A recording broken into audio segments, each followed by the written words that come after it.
माननीय श्री नरेंद्र मोदी जी का आभार व्यक्त करते हुए निवेदन करना चाहेंगे कि आप अपने प्रेरणात्मक संदेश के साथ हम सबका मार्गदर्शन करें। और एक बार जोरदार तालियां माननीय प्रधानमंत्री जी के स्वागत में।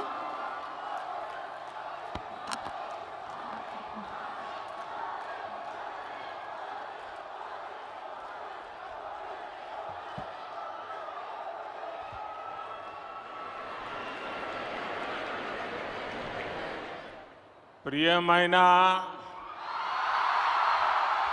సోదరి సోదరులారా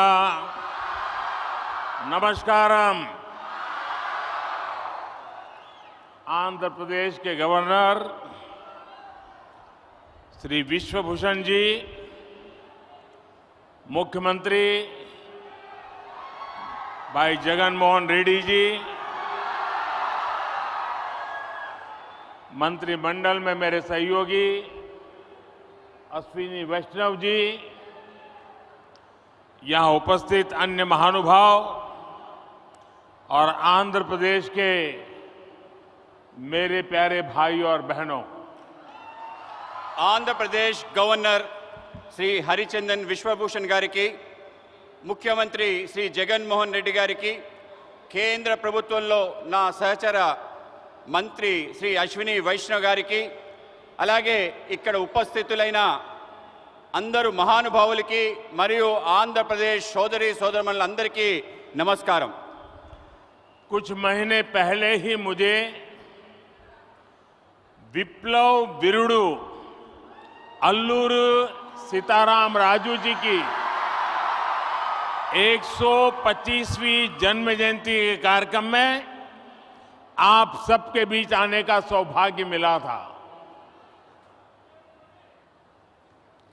కొన్ని నెలల ముందు నేను విప్లవ వీరుడు అల్లూరి సీతారామరాజు 120వ జన్మ జయంతికి వచ్చే సౌభాగ్యం కలిగింది।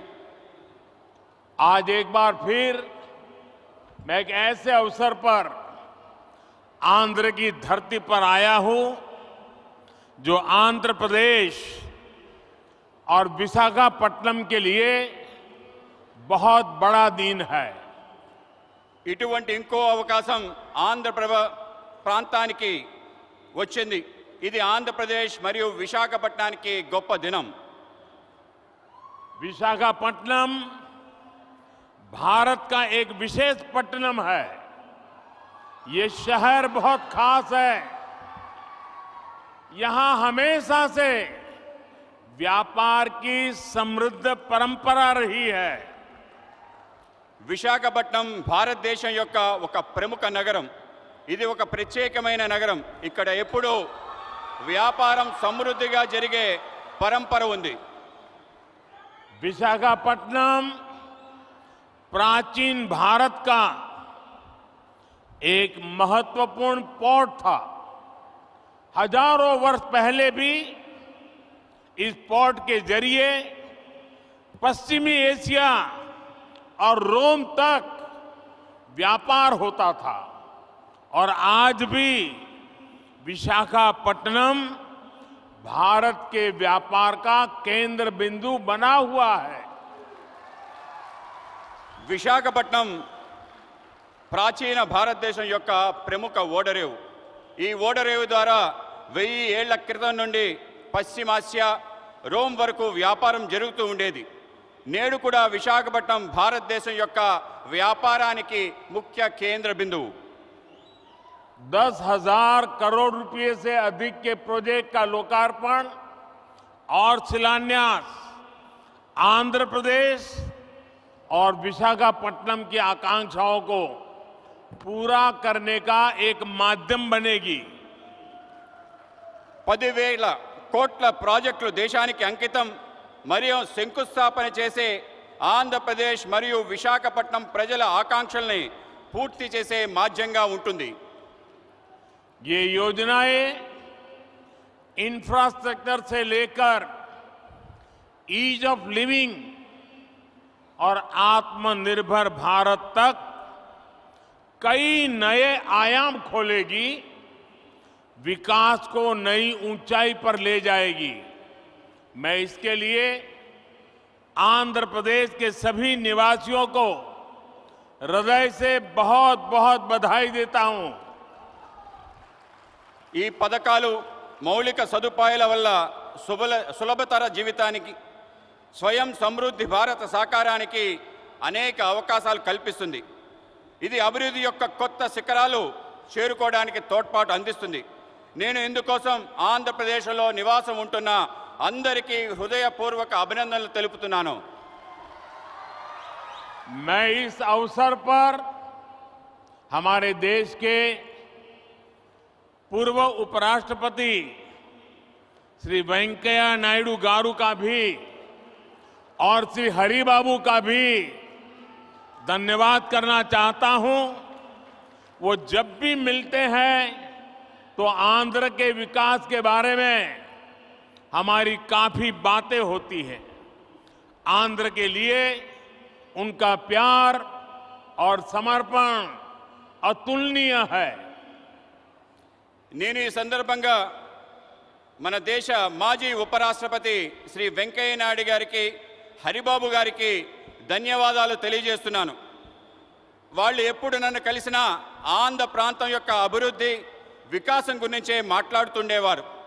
ఆంధ్ర ప్రాంత ప్రజల పట్ల వాళ్ళకి ప్రేమ అంకిత భావం కొలమానం లేనిది.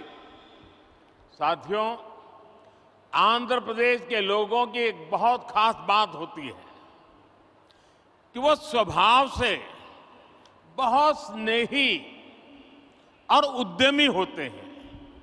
आज तकरीबन दुनिया के हर कोने में, हर काम में आंध्र प्रदेश के लोग अपनी प्रतिभा का प्रदर्शन कर रहे हैं। మిత్రులారా, ఆంధ్రప్రదేశ్ ప్రజలకి ఒక ప్రత్యేకత ఉంది. వాళ్ళు స్వభావరీత్యా స్నేహపూర్వకంగా ఔత్సాహికంగా కలిగి ఉంటారు. నేడు ప్రపంచంలో అనేక చోట్ల అన్ని పనుల్లో ఆంధ్ర ప్రాంతం వాళ్ళు తమ ప్రతిభను కనపరుస్తున్నారు. बात चाहे एजुकेशन की हो या एंटरप्राइज की, टेक्नोलॉजी की हो या मेडिकल प्रोफेशन की, हर क्षेत्र में आंध्र प्रदेश के लोगों ने अपनी विशिष्ट पहचान बनाई है। ఇది చదువు గురించి అయినా కానీ, వ్యాపార దృక్పథం గురించి అయినా కానీ, సాంకేతిక రంగంలో కానీ, వైద్య రంగానికి సంబంధించిందైనా కానీ అన్ని చోట్ల ఆంధ్ర ప్రాంత ప్రజలు తమ ప్రత్యేక గుర్తింపు ప్రదర్శిస్తున్నారు.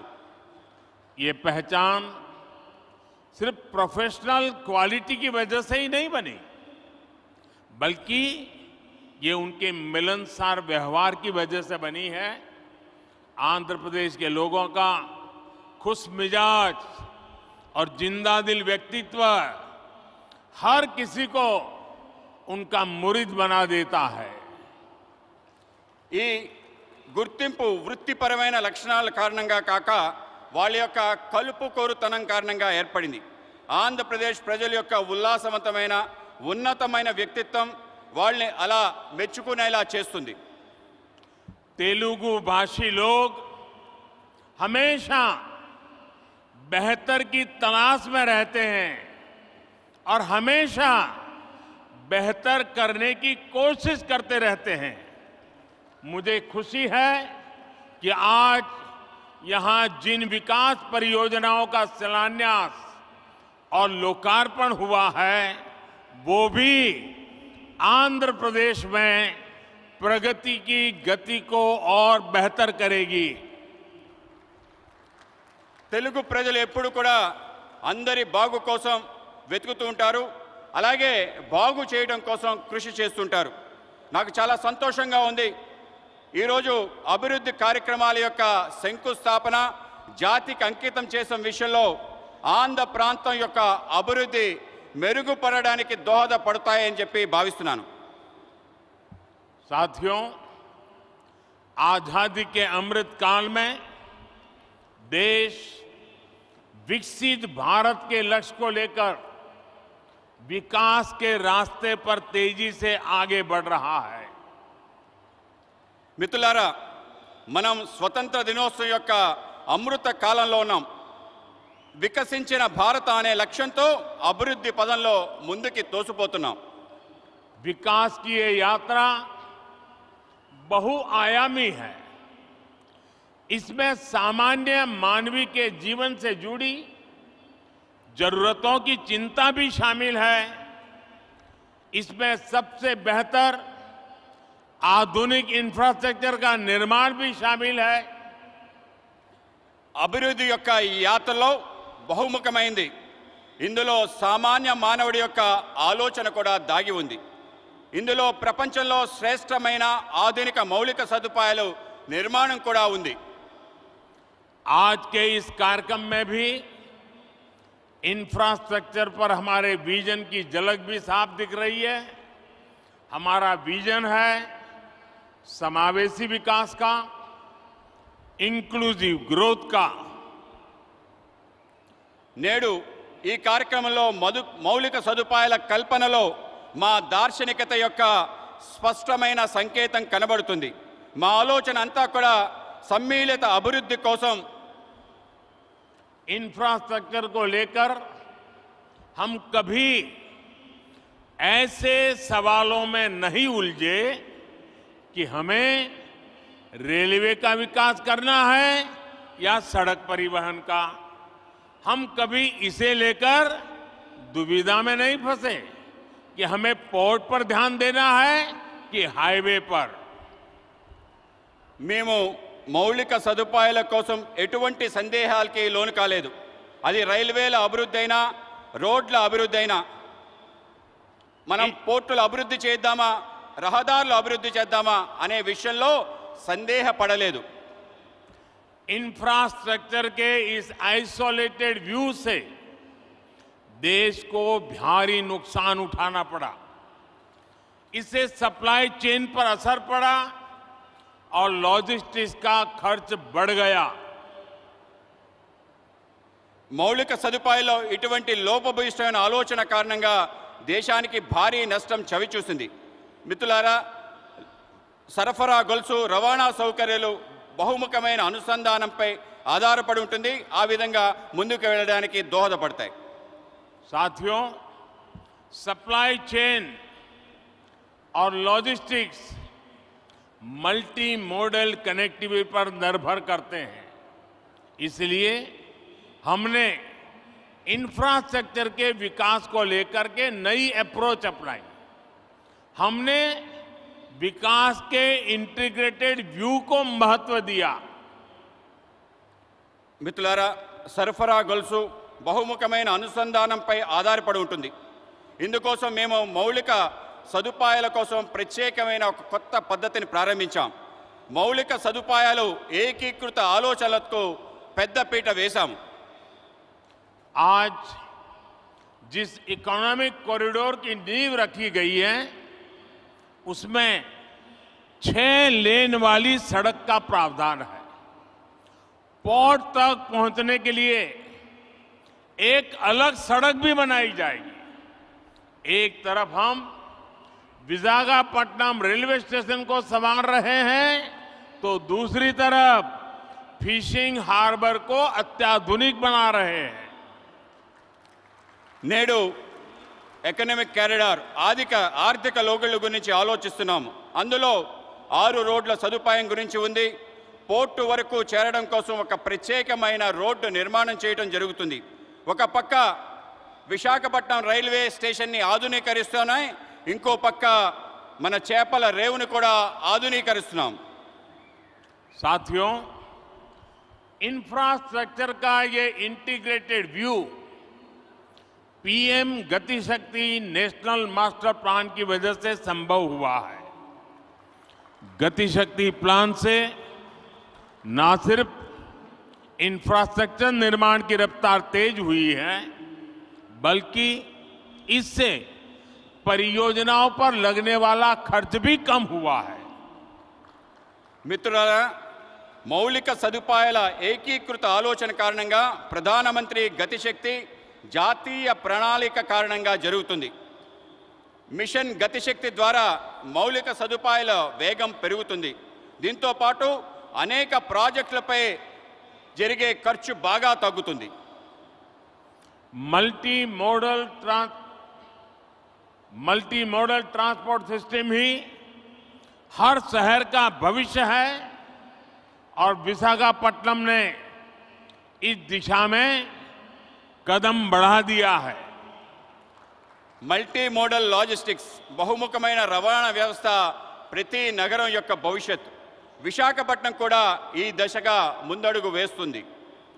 मुझे मालूम है कि इन परियोजनाओं का आंध्र के लोगों को लंबे समय से इंतजार था और आज जब ये इंतजार पूरा हो रहा है तो आंध्र प्रदेश और इसके तटीय क्षेत्र एक नई रफ्तार के साथ विकास की इस दौड़ में आगे बढ़ेंगे।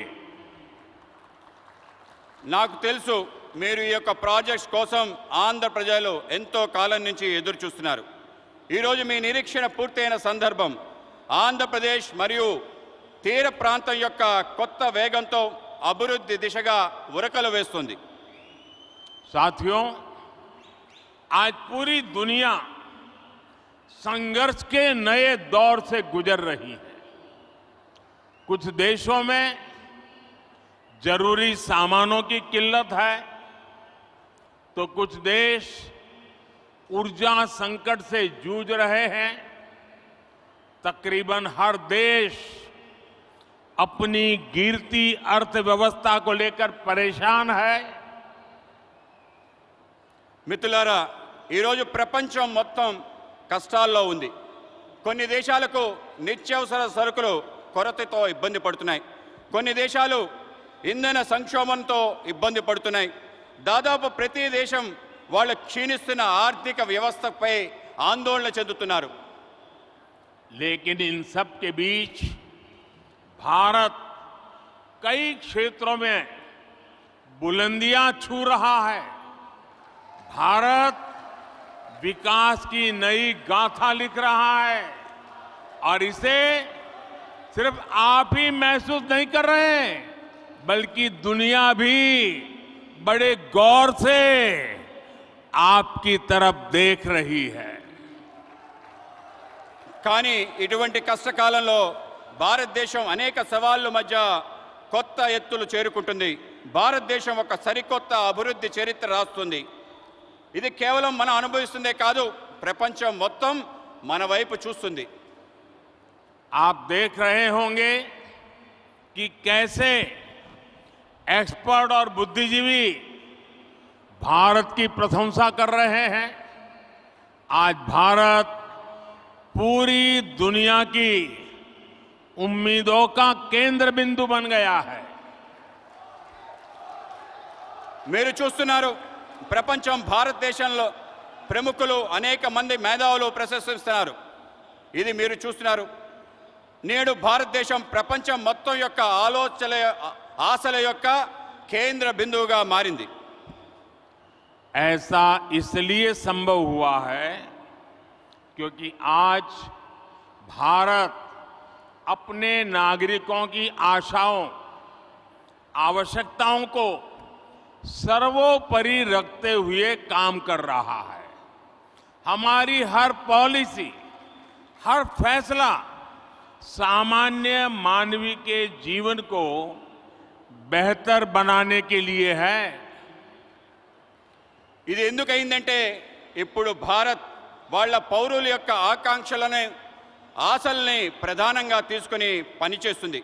మా ప్రతి విధానం, మా ప్రతి నిర్ణయం సామాన్య మానవుడి యొక్క జీవితాన్ని మెరుగుపరచడం కోసమే.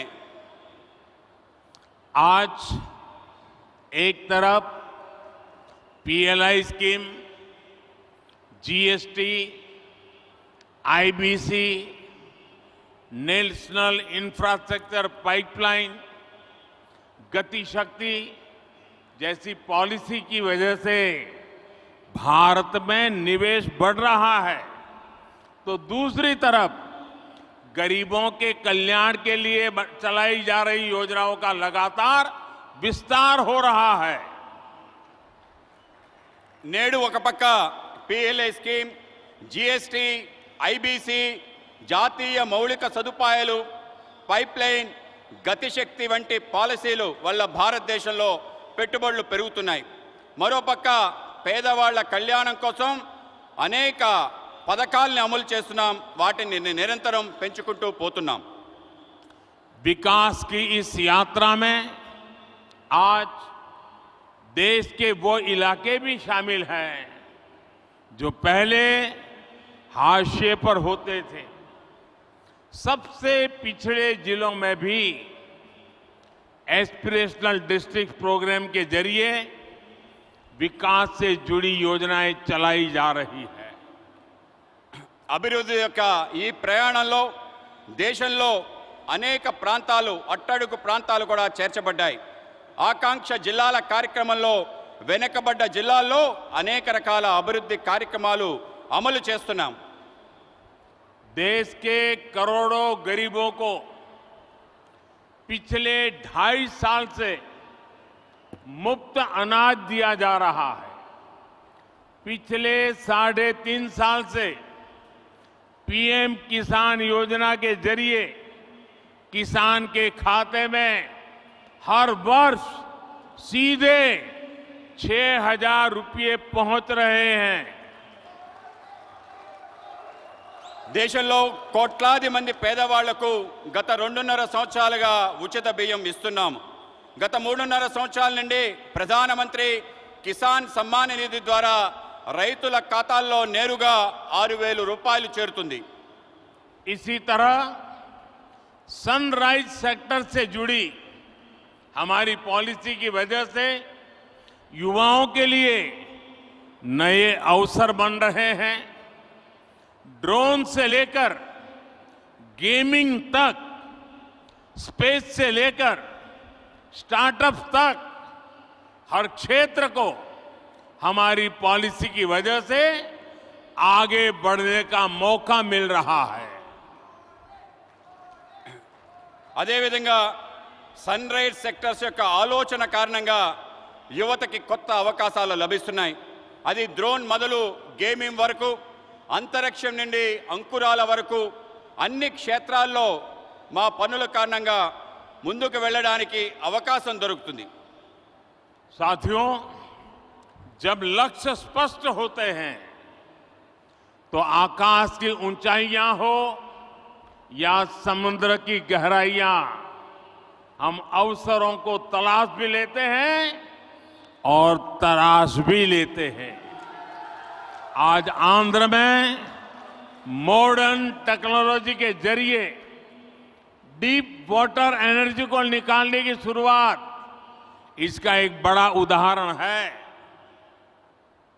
మిత్రులారా, ఎప్పుడైతే లక్ష్యం స్పష్టంగా ఉంటుందో అప్పుడు అవకాశం యొక్క అంచులైన, సముద్రం యొక్క లోతులైన అవకాశాలని వెతుకుతాం, అవకాశాలని అందిపుచ్చుకుంటాం.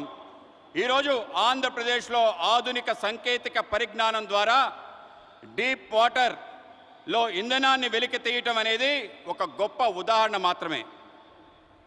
और आज देश ब्लू इकोनॉमी से जुड़ी अनंत संभावनाओं को साकार करने के लिए भी बड़े स्तर पर प्रयास कर रहा है. ब्लू इकोनॉमी पहली बार देश की इतनी बड़ी प्राथमिकता बनी है. ఈరోజు దేశంలో నీలి ఆర్థిక వ్యవస్థతో ముడిపడి అనేక అవకాశాలు సాకారం కోసం పెద్ద ఎత్తున కృషి చేస్తున్నాం. బ్లూ ఎకానమీ మొదటిసారి ఇంత ప్రాధాన్యత అంశంగా చేర్చబడింది. मत्स्य पालकों के लिए अब किसान क्रेडिट कार्ड ऐसी सुविधा भी उपलब्ध है. आज विशाखापट्टनम फिशिंग हार्बर को आधुनिक बनाने का जो काम शुरू हुआ है, इससे हमारे मछुआरे भाई बहनों का जीवन आसान होगा. మత్స్యకారులకు కూడా కిసాన్ క్రెడిట్ కార్డ్ లాంటి సదుపాయాలు లభిస్తున్నాయి. ఈరోజు విశాఖపట్నం యొక్క మత్స్యరేవు ఆధునీకరణ పని ప్రారంభమవుతుంది. దీనివల్ల మత్స్యకార సోదరి సోదరుమణుల యొక్క జీవితం సులభతరం అవుతుంది. जैसे जैसे गरीब की ताकत बढ़ेगी, और आधुनिक इंफ्रास्ट्रक्चर से जुड़े अवसरों तक उसकी पहुंच होगी, विकसित भारत का हमारा सपना भी पूरा होगा।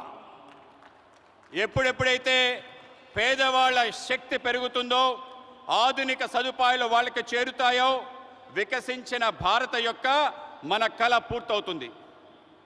साथियों, समुद्र सदियों से भारत के लिए समृद्धि और संपन्नता का स्रोत रहा है और हमारे समुद्र तटों ने इस समृद्धि के लिए गेटवे का काम किया है।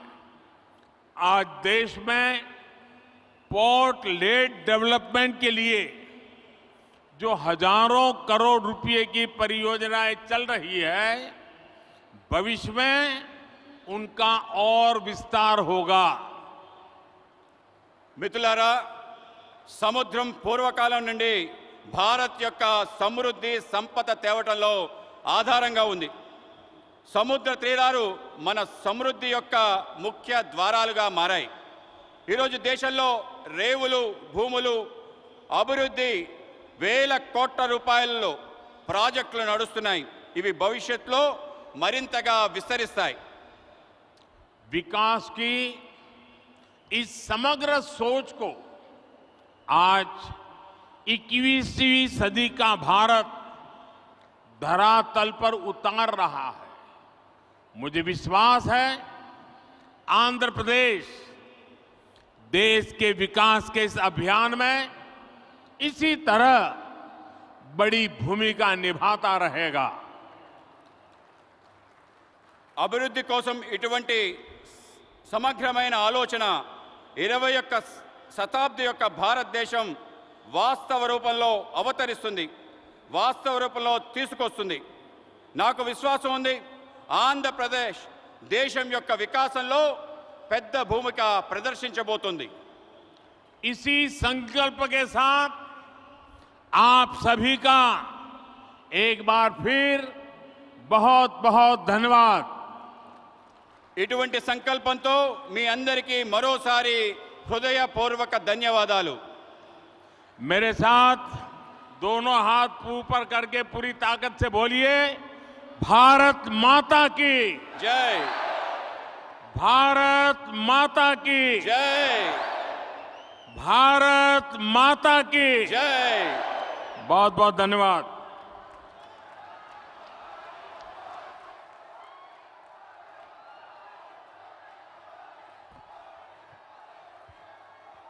माननीय प्रधानमंत्री जी का पुनः आभार व्यक्त करते हुए हार्दिक धन्यवाद करना चाहते हैं कि आपने अपने कीमती समय में से वक्त निकाला और आंध्र प्रदेश